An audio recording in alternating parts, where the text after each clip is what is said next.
Eu vou pedir licença para vocês para começar esse programa com uma reflexão. Aquele papo molhado, gostoso, de bar, sabe? Poético, empírico. O tempo tá passando tão rápido, né? O mundo tá girando tão rápido. Outro dia eu completei 35 anos e, enfim, uma semana antes eu tinha 20. Entretanto, chega o Natal, mas não chega a próxima terça-feira. Caraca, velho! Quem está ansioso para as semifinais da Liga dos Campeões? Eu devo confessar que fazia tempo que eu não estava tão ansioso assim. Talvez, é claro, por conta da presença dos clubes alemães, mas mais do que isso, né? Por um grande clássico do futebol europeu, Bayern de Munique e Real Madrid. Eu estarei lá em Munique, viajo neste domingo, mas antes de mais nada, e até para a gente começar a aquecer os nossos motores, trouxe uma Spaten, uma cerveja típica de Munique. Aliás, a tenda da Spaten na Oktoberfest é uma das melhores, tá?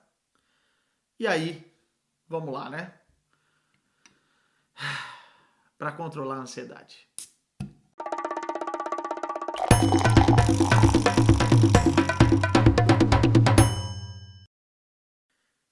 Típica Lager, né? Aí, ó. Não tem muito para onde correr. Eu sei que tem no Brasil essa cerveja. Então, se vocês quiserem me acompanhar, fiquem à vontade, à vontade. Lembrando que esse programa é um oferecimento da KTO.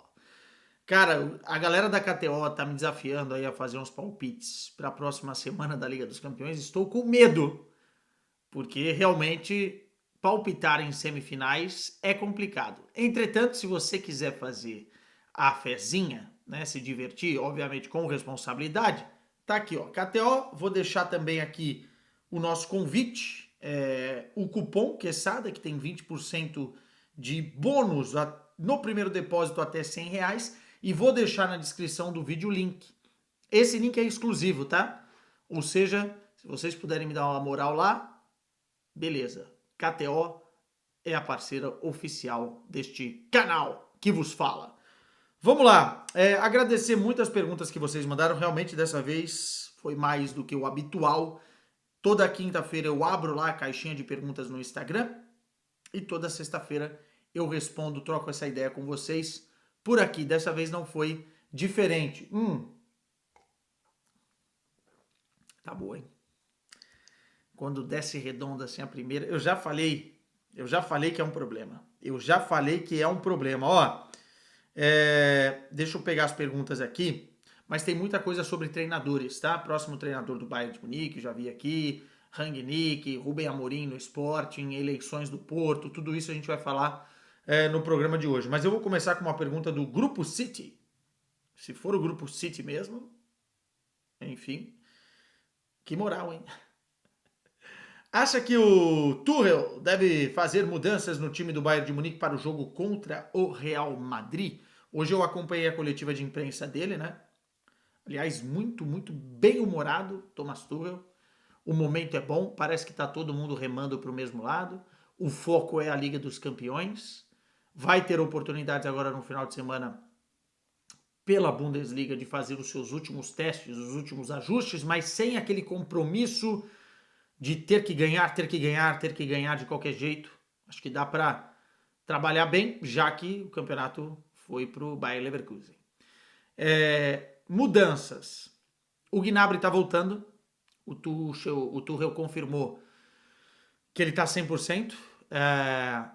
E isso pode ser uma ótima para o Bayern de Munique na terça-feira. E o Pavlovic parece que já está mais com ritmo, né? Perdeu o primeiro jogo contra o Arsenal, voltou no segundo, ficou no banco, e por aí podem passar algumas mudanças, além do Davis voltar. Cara, eu deixaria o Mazraoui na lateral esquerda. Eu acho que ele foi bem defensivamente, é um jogador que já está acostumado a jogar assim no Marrocos e foi melhor na esquerda do que na direita. No meio-campo, eu entendo a vontade dele de manter a dupla entre Laimer e Goretzka. porque é uma dupla que se protege mais e protege mais a defesa, e exatamente num jogo que ele vai ter que proteger aquele setor, né? Entre linhas ali, a compactação foi tão importante contra o Arsenal.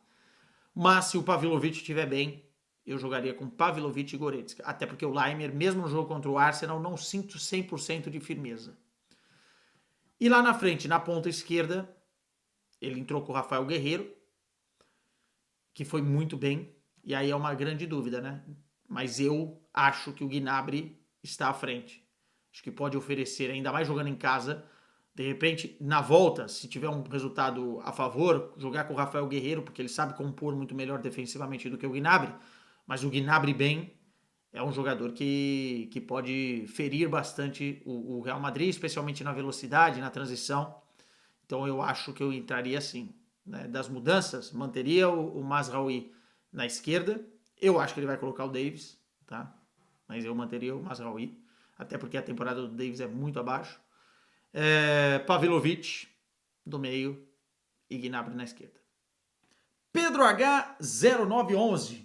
O Porto tem muito a mudar em caso de troca na presidência? Excelente pergunta. E muita gente me mandou perguntas aqui, tá? Se eu prefiro Vilas Boas, se eu prefiro Pinto da Costa, o que eu tô achando dessa batalha interna dentro do clube. E eu vou responder tudo numa coisa só. Para quem não sabe o que está acontecendo, agora sábado vamos ter as eleições do Futebol Clube do Porto, que são muito, muito importantes para o futuro do clube, tendo em vista o momento atual, né? Jorge Nuno Pinto da Costa, atual presidente, contra o Vilas Boas. Vilas Boas, que foi treinador do Porto, é portista, foi treinador e treinador vitorioso, né? Ganhando Liga Europa e tal. E quem conhece um pouco do mundo do futebol sabe quem é. E o Pinto da Costa, para quem não sabe, está há 42 anos como presidente do Porto, desde 1982. É o presidente mais titulado da história do futebol, é o presidente com mais longevidade da história do futebol. E eu não vou aqui, eu sou corintiano, né? Eu não sou portista. Eu não tenho direito nenhum de falar, eu acho que esse deveria entrar, eu acho que aquele deveria entrar. Não vou dar a minha opinião nesse sentido. Mas é importante entender os contextos. E também é importante criticar a forma com que as coisas estão acontecendo, porque eu acho que nesse momento, assim, um brasileiro vendo de fora, né, ou de dentro, porque eu moro aqui há muito tempo, mas e cubro o clube, conheço as pessoas dentro do clube, conheço gente dos dois lados, inclusive. A guerra nos bastidores é tão forte que talvez não faça bem ao clube, mesmo pós-eleição, independentemente de quem vença, né? Todo mundo vai ter que remar para o mesmo lado. É óbvio que é importante uma oposição forte para cobrar, para fiscalizar, né? Para tentar fazer com que o clube sempre melhore, mas do jeito que está acontecendo, essa guerra nos bastidores, ofensas e tal, dividindo aí o portismo, né? Eu acho ruim. Acho que é uma falta de respeito, muitas vezes, o que a gente assiste. Há dois contextos, tá? Uma análise fria. O Pinto da Costa tem a gratidão eterna de todos os portistas. Né? Para quem não sabe, né, o brasileiro que cair aqui não conhece a história do clube do Pinto da Costa, Pinto da Costa entra na década de 80 como presidente e ele consegue transformar o sentimento de um povo do norte, ou do Porto, né? Não estou generalizando, não é todo mundo, porque tem muito benfiquista aqui no norte e tal, mas ele consegue transformar um sentimento de revolta, no sentido de centralismo, né? De tudo acontecer em Lisboa, enfim, de investimentos serem feitos em Lisboa, do olhar do governo está mais para Lisboa, né? Isso na visão da galera aqui do norte.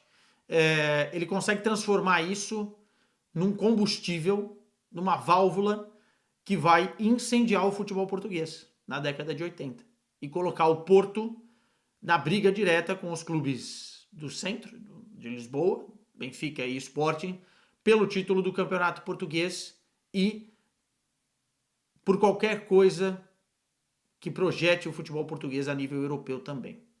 E ele consegue fazer isso. Ele pega esse sentimento, esse discurso e essa ideia e transporta isso para o clube. Os valores, mais ou menos moldando um DNA de um Porto aguerrido, que tem tudo a ver com o norte do país aqui, né? Porto aguerrido, de um Porto que vai contra tudo e contra todos, apesar de eu odiar essa frase, é uma frase que muitas vezes a gente vê, né? É um Porto que, enfim, mostra resistência. Não comparando estilos e muitas coisas, mas dá para ter a noção do que acontece em Barcelona e Madrid, né? Das cidades.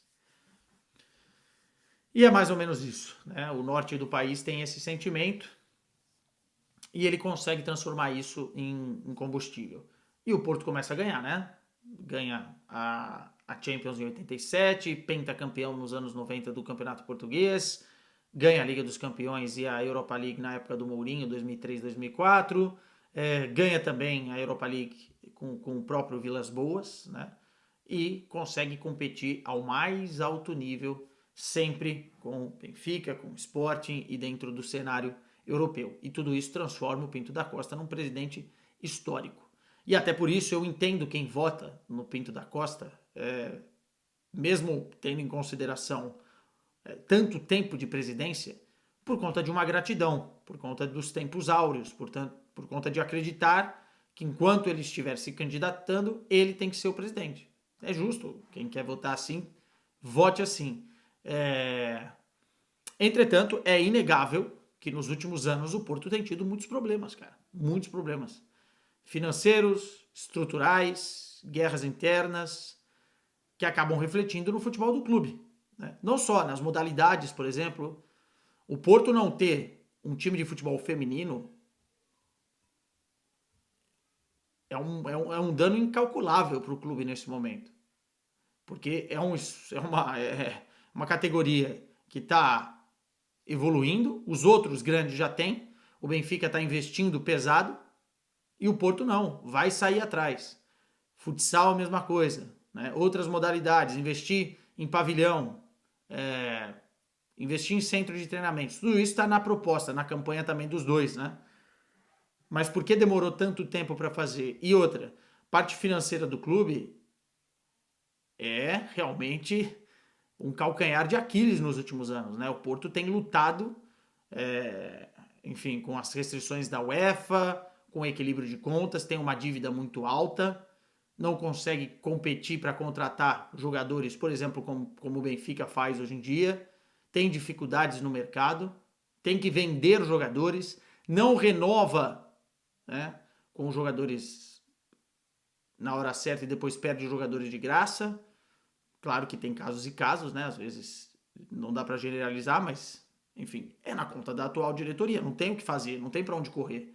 Então tudo isso também faz boa parte dos portistas acreditarem que o Vilas Boas é o nome indicado, além de ser portista, pelo projeto, enfim, para puxar um cavalo de pau e conseguir uma mudança que o Porto precisa nesse momento para evoluir como clube. São duas linhas de pensamento que eu respeito e que fazem todo sentido serem colocadas frente a frente nesse momento. E mais do que em quem você vai votar, torcedor portista que está aqui, o importante é ir votar. Né? É ir votar e fazer valer o seu direito como sócio do clube. E mais importante do que isso, de um lado e do outro, é importante não ter confusão, coação, porque senão vai ficar muito feio. Sábado, os olhares não só de Portugal, mas do mundo estarão voltados para o que vai acontecer nas eleições. Espero que não aconteça o que aconteceu na Assembleia Geral, porque realmente não dá para um clube do tamanho do Porto. Lembremos que todos são aí portistas, né? Então, enfim, espero ter respondido. Uma sequenciazinha aqui, deixa eu só molhar as palavras, né? Falei demais.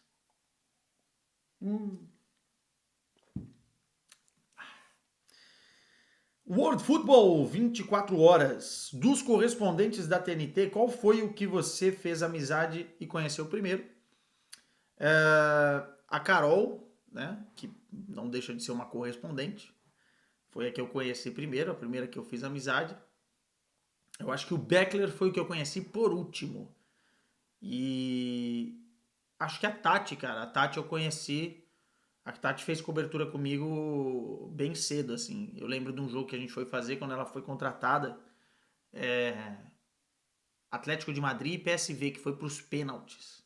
Naquela caminhada do Atlético de Madrid até a final de Milão. E foi bem legal, assim, conhecer a Tati. Não só pela profissional que ela é, mas também pelo jeito dela de trabalhar.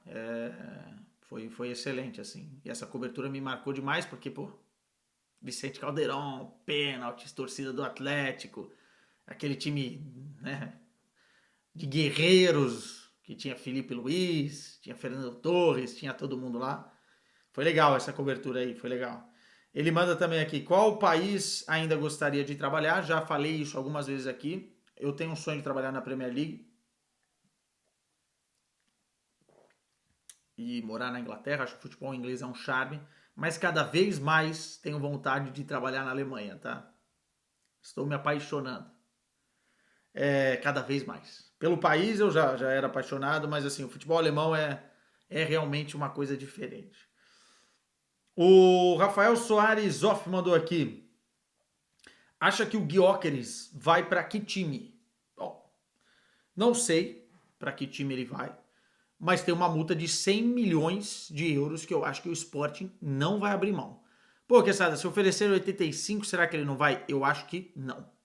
Eu acho que o Sporting vai bater o pé. O gol custa muito caro. O jogador está extremamente valorizado. Tem uma idade 25, 26, né? Uma idade boa, né? Tá prontinho para jogar em alguma grande liga. É um jogador diferente. E tem clubes da Premier League que podem pagar esses valores na bota, né? Como por exemplo o Arsenal, que eu acho também que casa muito bem com o estilo de jogo dele. Vamos ver o que vai acontecer. Mas, enfim, vai por aí.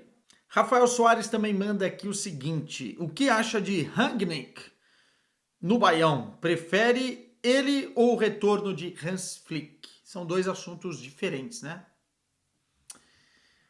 Deixa eu até molhar aqui as palavras de novo.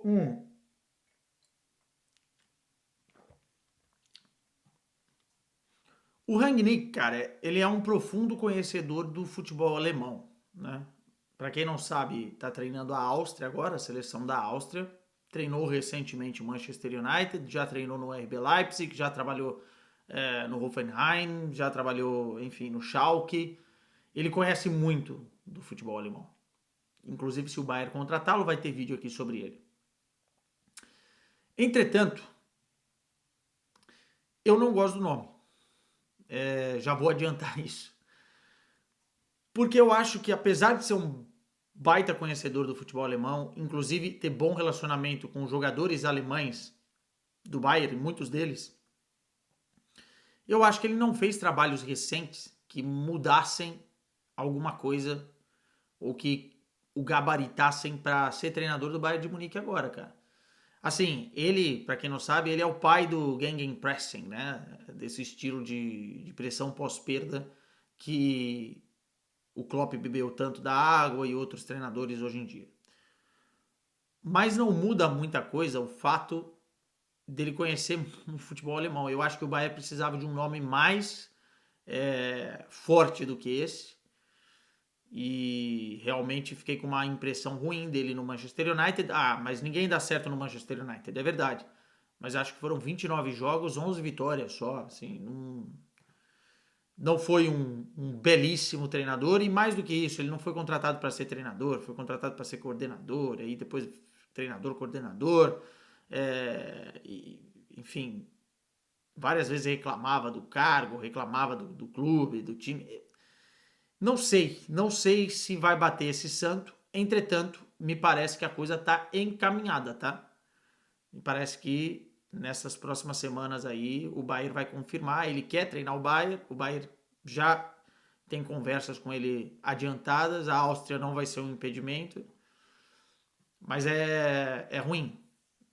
Eu acho que não é uma boa. Posso queimar minha língua, tá? Eu prefiro o Hans Flick, mas de longe, assim, acho que o Hans Flick tem algum problema sério com a diretoria, com o Uli Hoeneß, e por isso que o nome dele não é cogitado como primeiro lugar, primeira opção. O cara acabou de ganhar o sextete, né, em 2020. Não entendo por que não colocar o Hans Flick, conhece os jogadores, conhece as lideranças, é bom o treinador. Ah, mas o trabalho dele na seleção alemã foi ruim. Cara, não interessa. No Bayern foi excelente.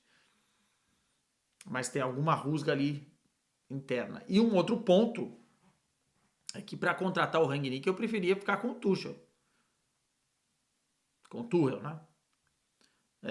Tenho falado Tuchel porque é o padrão da TNT, tá? Perdão, eu gravei um vídeo aqui recente sobre Bayern, mas o nome dele é Thomas Tuchel.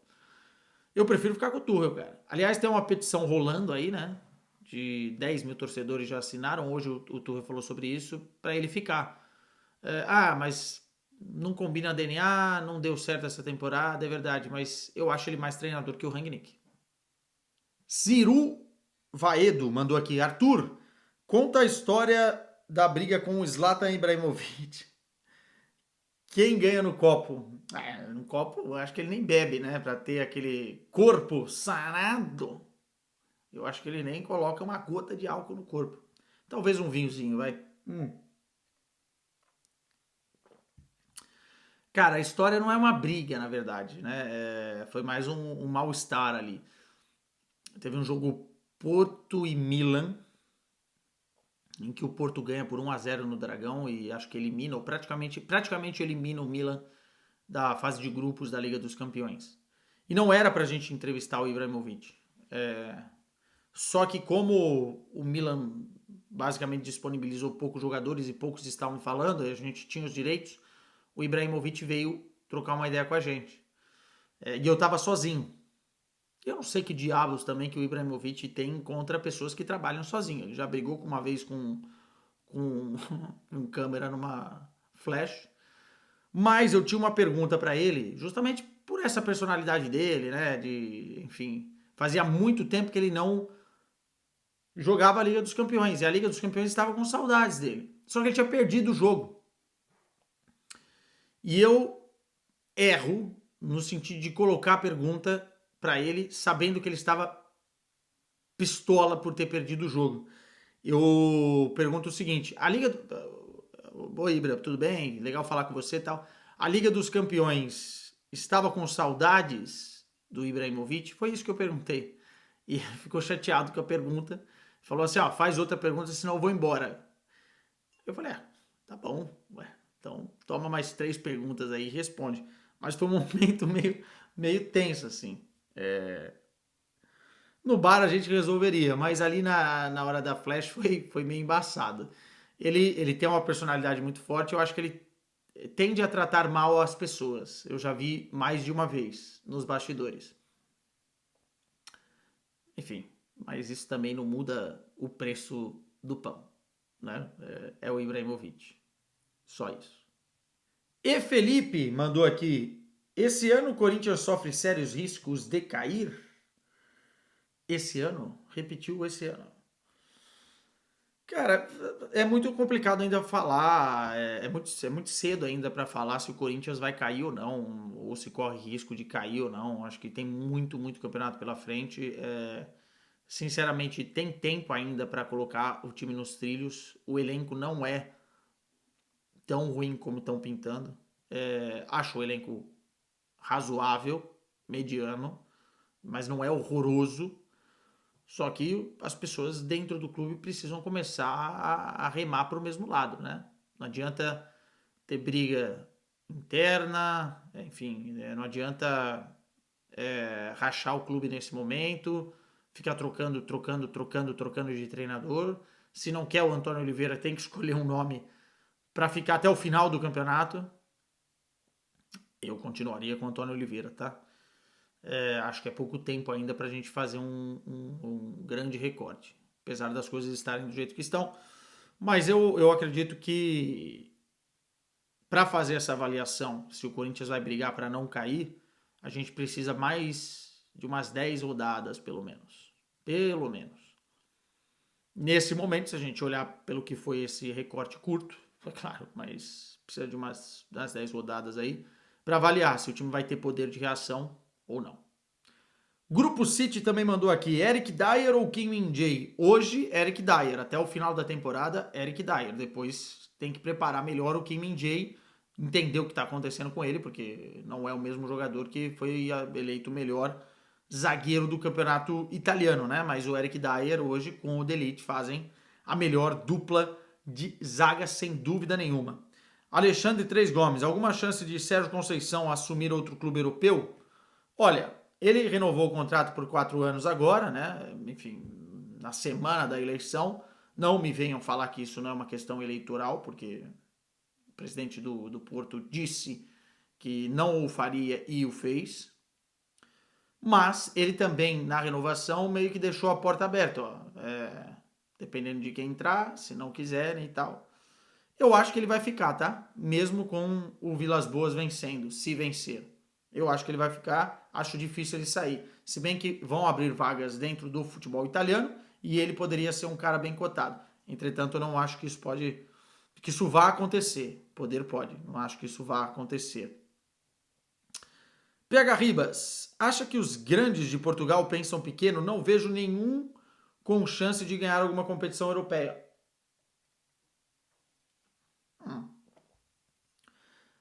Não é favorito, né? Enfim, acho que chances sempre tem. O Benfica perdeu agora uma grande oportunidade de estar nas semifinais da Europa League. A Champions é diferente, a Conference ainda mais, porque a Conference pega os times médios de Portugal e esse sim tem uma disparidade muito grande para os times da elite. Cara, eu não acho que é pensamento pequeno, eu acho que é dificuldade financeira mesmo. Assim. Portugal tem sérios problemas sociais, inclusive, econômicos perante outros países, outras nacionalidades. É um salário mínimo baixíssimo comparado com outros países da Europa. É um país que tem, ao longo dos últimos anos, tem tido dificuldade com os problemas europeus, a inflação, a guerra, enfim, tudo isso. A inflação imobiliária e tal. Ah, isso não afeta o futebol? É claro, afeta tudo, né? Afeta tudo, né? País com menos dinheiro, os clubes com menos dinheiro, menos investimento, menos dinheiro circulando em todas as áreas, né? Eu acho que vai por aí, não é uma questão de ambição. Acho que o Benfica tem feito um trabalho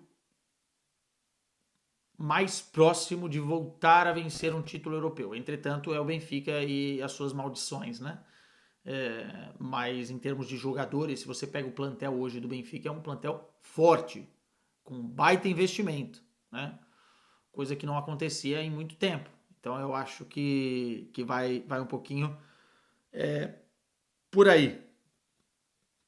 O Matheus Diógenes 18 mandou aqui, Arthur, 2 temporadas e o Darwin ainda não desabrochou. 75 milhões, foi inflacionado. Eu tô vendo que tá caindo tudo em cima do Darwin, essa parada do Liverpool perder o título, né? Sendo que ele não é o principal culpado. Mas eu entendo a frustração. Eu acho que o torcedor do Liverpool esperava alguém do nível do Firmino, né? De afirmação, do nível do Mané. Ficou viúva de um trio de ataque que já não existe mais. O ponto é que ele ainda é um jogador em desenvolvimento. Eu acho que o Darwin precisa melhorar. Mas ele é um jogador com excelentes números, tá? Perde muito gol, mas gera muito jogo. E faz gols também. Dá assistências. Olha os números do cara na temporada. Acho que talvez,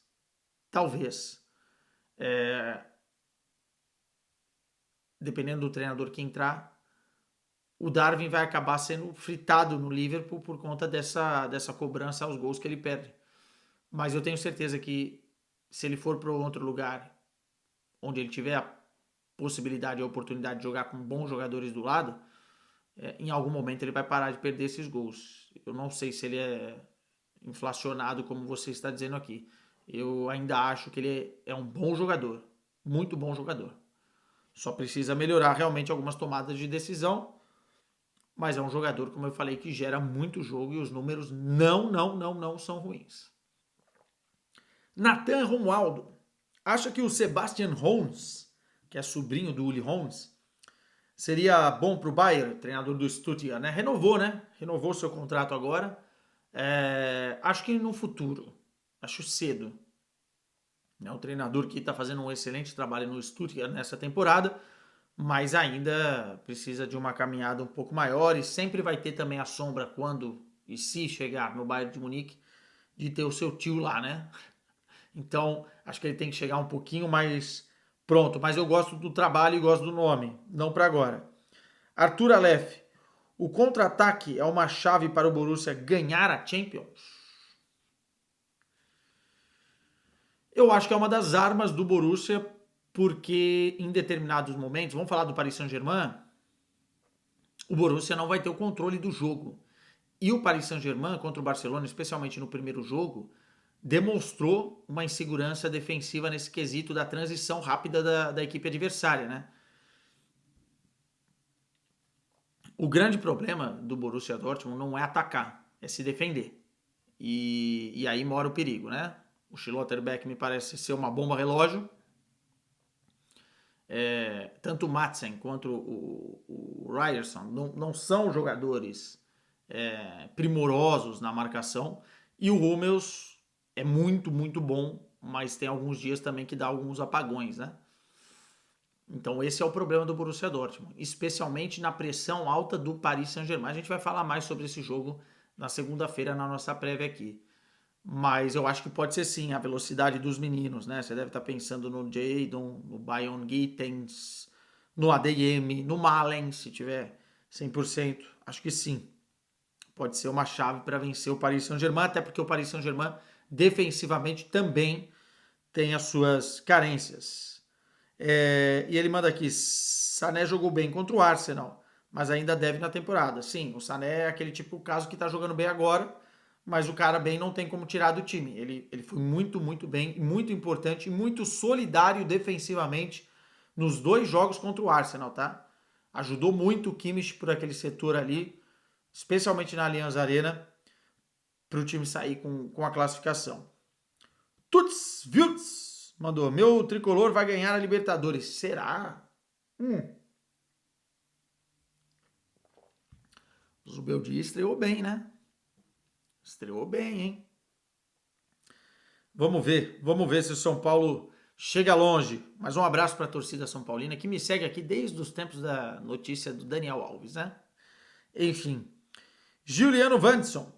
Amorim no Baião daria certo? Seria o cara para fazer a limpa ou para trazer novos pontuais? Não. Não acho que o Rubem Amorim iria para o Bayern. Eu acho que o DNA do Bayern tem um quê muito diferente do Rubem Amorim. Fora que tem a questão da conectividade com a língua. E acho que não. Acho que não seria uma boa. Eu gostaria de ver o Amorim no Liverpool. Mas isso é um assunto para daqui a pouco. De Marcelo 11. Seria uma boa para o United pensar no Tuchel? Sim, seria. É um bom treinador, é um bom nome no mercado. Se o Ten Hag não ficar, o Tuchel é um cara que conhece bem a Premier League, que pode montar um time mais compactado defensivamente, assim como ele fez com o Chelsea, né? E pode colher alguns frutos. Mas eu acho que o United precisa pensar, agora com uma nova direção esportiva e tal, precisa pensar mais em arrumar coisas internas do que apenas só no treinador. Porque senão qualquer treinador que entrar lá vai ser bucha de canhão e não vai dar certo. Alan Eric mandou aqui. Você acha que Tuchel consegue passar do Real Madrid? No Chelsea ele sempre fez bons jogos contra eles. Tá aí uma verdade. Para quem não sabe, Thomas Tuchel costuma ser o carrasco do Real Madrid. Contra o Borussia Dortmund fez bons jogos quando ele estava por lá. Quando estava no Paris Saint-Germain fez bons jogos. E eliminou o Real Madrid exatamente nas semifinais da Liga dos Campeões com o Chelsea. Não vai ser novidade para o Tuchel a forma com que o Real Madrid se comporta em campo, a forma com que o Real Madrid gosta de jogar, até porque enfrentou recentemente eles. O favoritismo está do lado do Real Madrid, mas eu acho que nesse momento o Bayern de Munique tem mais cara de Chelsea de 2021 do que propriamente de Bayern de Munique. Esqueça essa parada de rolo compressor. Esqueça essa parada de rolo compressor. Porque quando tentaram fazer isso nessa temporada, se deram mal, especialmente por conta da linha alta, né, defensiva. e que se jogarem dessa forma contra o Real Madrid é um suicídio. Com a velocidade do Vinícius, do Rodrigo, dos ataques, das transições ofensivas, das surpresas que o Real Madrid pode oferecer, já era. Eu vejo um time mais compactado defensivamente, tentando explorar a transição rápida e tentando fazer com que os espaços, especialmente para os jogadores a nível individual, Vinícius, Rodrigo, jogadores que desequilibram, Bellingham na velocidade, sejam bem reduzidos, né? Dobrando marcação, triplicando se for necessário, com solidariedade. Eu vejo mais a cara do Thomas Tuchel do que propriamente a cara de um Bayern de Munique para cima do Real Madrid. E isso pode ser tricky para o Real Madrid, tá? O favoritismo está do outro lado, mas isso pode ser tricky para o Real Madrid. Gabriela Gonçalves Silva mandou aqui: caso Harry Kane ganhe a Champions, tem chance dele ser o melhor do mundo? Sim, muita chance.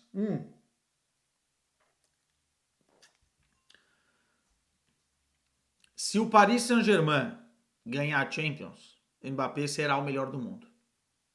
Se o Bayern de Munique ganhar a Champions, muito provavelmente Harry Kane será o melhor do mundo. Se o Real Madrid ganhar a Champions, aí tem que ver entre Vinícius e Bellingham. A Eurocopa será um balizador muito importante. Mas a Champions pode ser definitiva. Até porque não é um campeonato tão de tiro curto assim, né? Um torneio de tiro curto quanto é a Eurocopa. E muita coisa pode acontecer na Eurocopa. Mas nós estamos falando hoje de um cara que está brigando, no caso do Harry Kane, pela artilharia da Liga dos Campeões.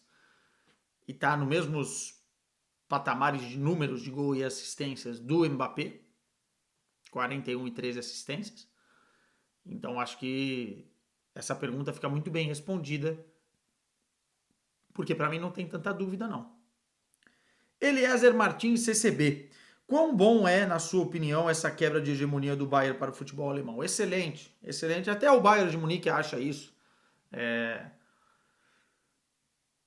Um dos motivos para que o Bayern de Munique entrasse bem sem fome nessa temporada e sem foco em muitos jogos e desligando a concentração, enfim, e sofrendo com isso, foi exatamente essa hegemonia, né? O time estava de barriga cheia dentro da Bundesliga. O campeonato internamente é muito consumido, assim como qualquer campeonato no mundo, né? No Brasil, o maior campeonato é o Brasileirão, na Espanha é a La Liga, em Portugal é o Tugão, enfim. Na Alemanha não seria diferente, mas externamente,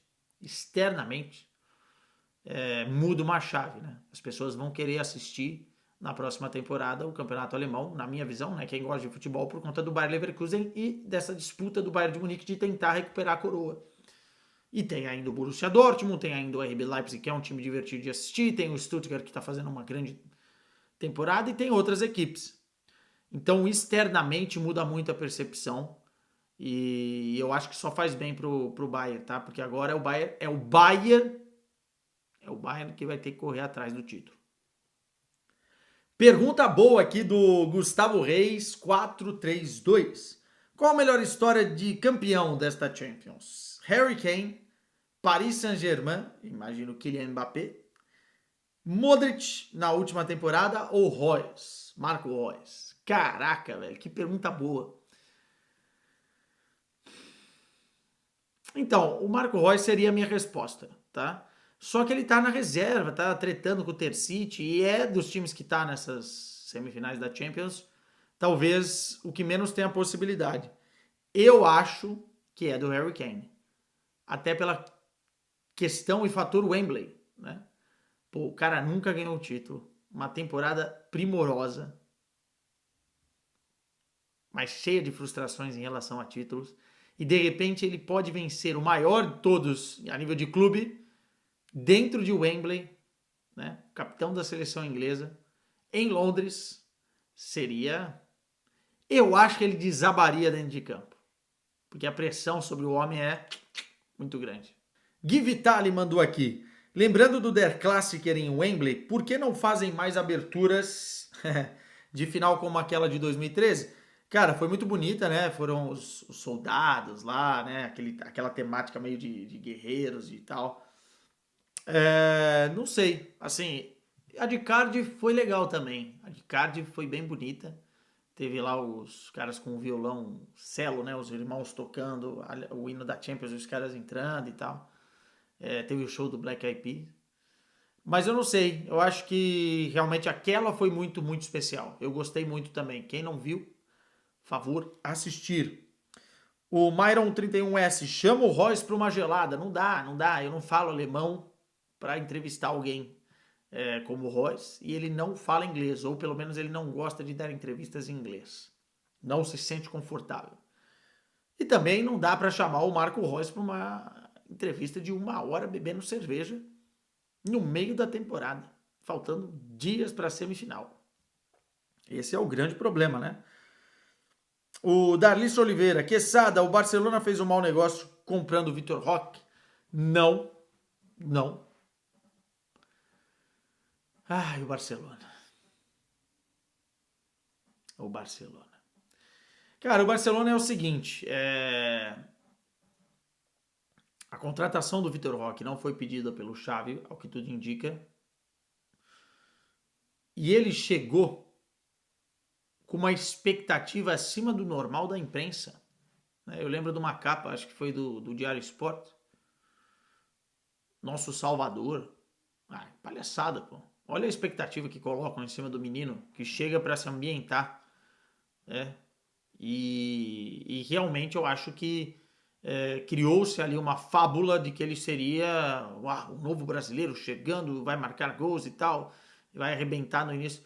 E é difícil, o moleque tá chegando, tem toda uma dinâmica do futebol europeu que ele tem que se adaptar. Inclusive acho que na próxima temporada, se ele não for jogar pelo menos uns 25, 30 jogos, que ele seja emprestado. Vi uma notícia na Espanha hoje que poderia acontecer isso.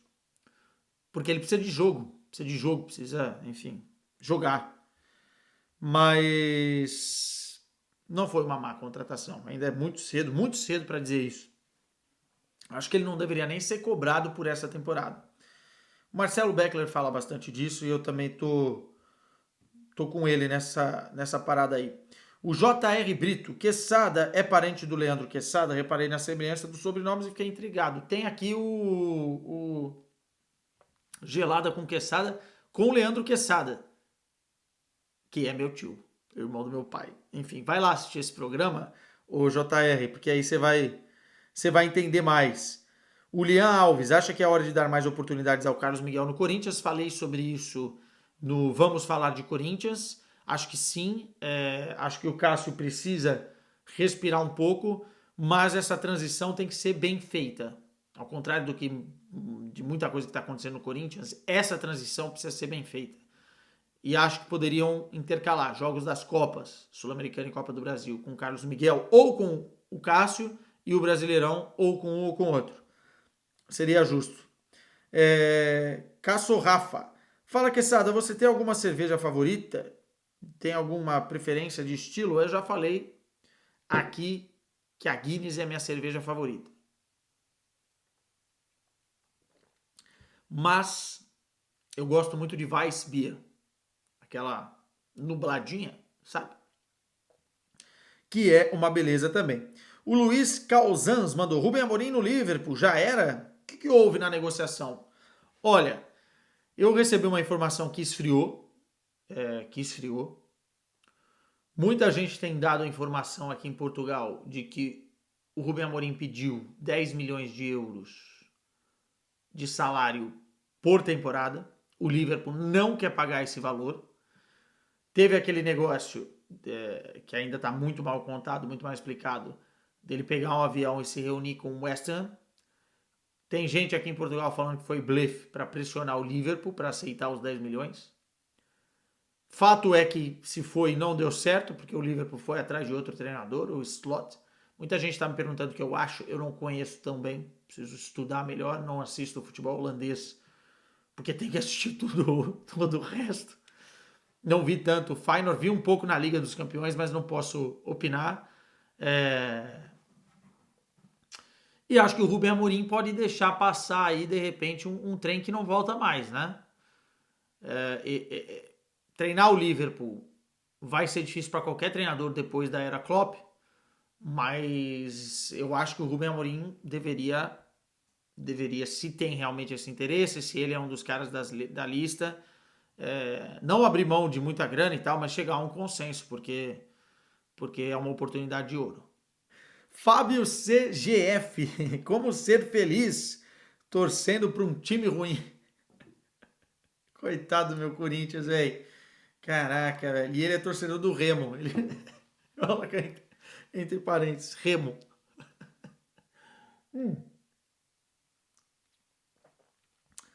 Ah, cara, eu acho que o grande problema de qualquer coisa na vida é você criar expectativas. Não crie expectativas. Vá ao estádio achando que vai perder, porque se ganhar vai ser lindo. Se perder, você já sabia. E outra coisa, beba. Beba muito. Com moderação em alguns casos, é verdade. Mas, né, você precisa deturpar a tua mente de alguma forma. Mandou. Onde se ver daqui 10 anos? Há 10 anos no jornalismo, rapaz. Onde se ver? Que coisa! Meu amigo, eu acho que eu vou estar aqui falando com vocês nesse humilde canal e vou continuar fazendo o que eu estou fazendo, reportagem. 10 anos eu vou estar com 45, ainda tenho lenha para queimar. É a mesma coisa, só que com um pouco mais de gente aqui me ouvindo falar bobagem. Samuel Faria, Quesada, o Corinthians tem chance na Sula. O cara acabou de perguntar como, como é torcer por um time ruim, né? Cara, calma, não crie expectativas. A realidade do Corinthians hoje é montar um bom time para não cair no Campeonato Brasileiro. Essa tem que ser a realidade e o foco do Corinthians. Organizar as coisas. Falar de Sula agora é loucura, loucura.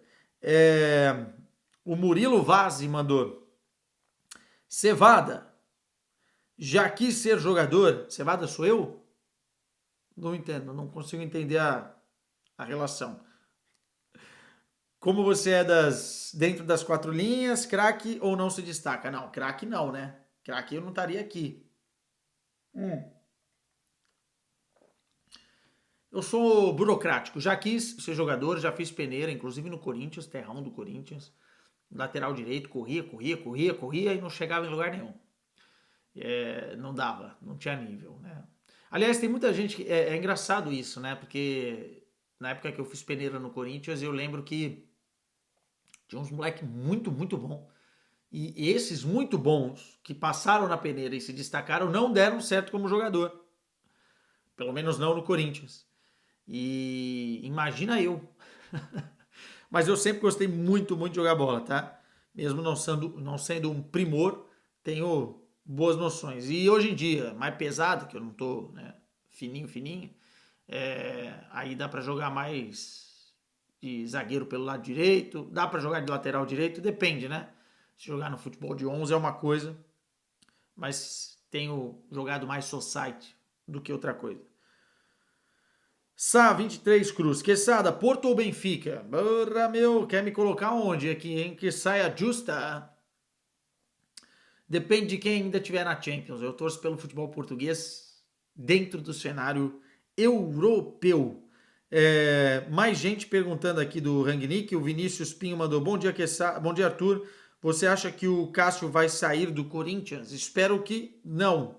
Espero que ele renove e fique mais um tempo. Espero que tenha um rodízio. Espero que tenha uma transição. Mas tudo que eu espero do Corinthians, às vezes fico esperando sentado. Então, sinceramente, não sei. O Gregor Liz, por que o Borussia está nas semifinais da Liga dos Campeões? Cara, primeiro porque se classificou no grupo da morte na primeira posição. E isso deu um caminho mais fácil do que normalmente o Borussia teria, pegando um PSV e depois um Atlético de Madrid que está longe de ser aquele Atlético de Madrid que a gente podia confiar, né? Antigamente cascudo da Liga dos Campeões. E segundo, porque tem um treinador interessante. Eu acho que o Terzic, muita gente está falando do interesse de clubes ingleses nele agora e tal. Ele não é um mau treinador.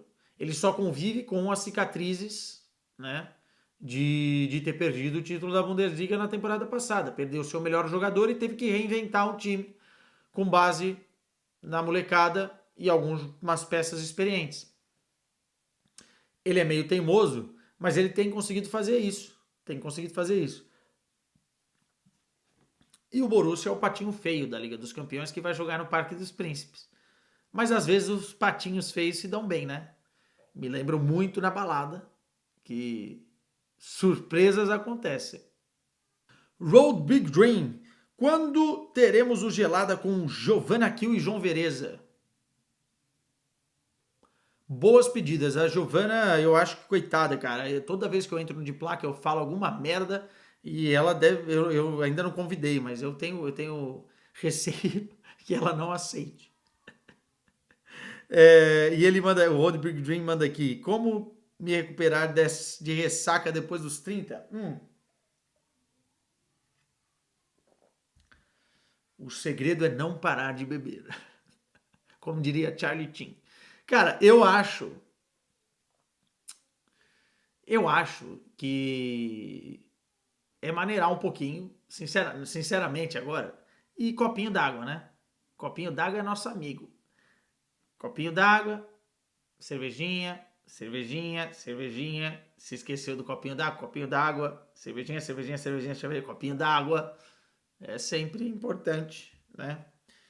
Vai devagar com a dor, que o santo é de barro. E outra coisa, não beba vodka. Eu não bebo desde 2018. Leonardo Cardoso 378 para a gente ir encaminhando aqui para o final, ó. Oi Arthur, tudo bem? Você tem alguma tatuagem? Não tenho tatuagem. Gostaria de fazer tatuagem? Sim.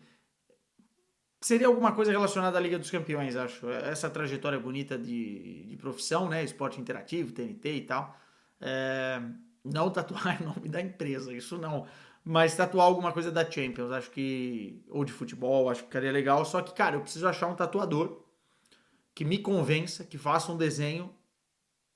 Eu já perguntei para vários amigos o que eu deveria fazer. Aí tem os estilos de tatuagem, mas eu sou um leigo total nesse mundo. E gostaria de ter, mas não tenho. Nesse momento, não. Estou virgem de tatuagem e de outras coisas. E o Pino Matheus, parabéns pelo trabalho. Bora colocar o Bayern e o Borussia na final. Amém a você. Amém a esse teu palpite. E se for assim, rapaz, Londres, que se prepare. Porque lá estaremos. Tchau!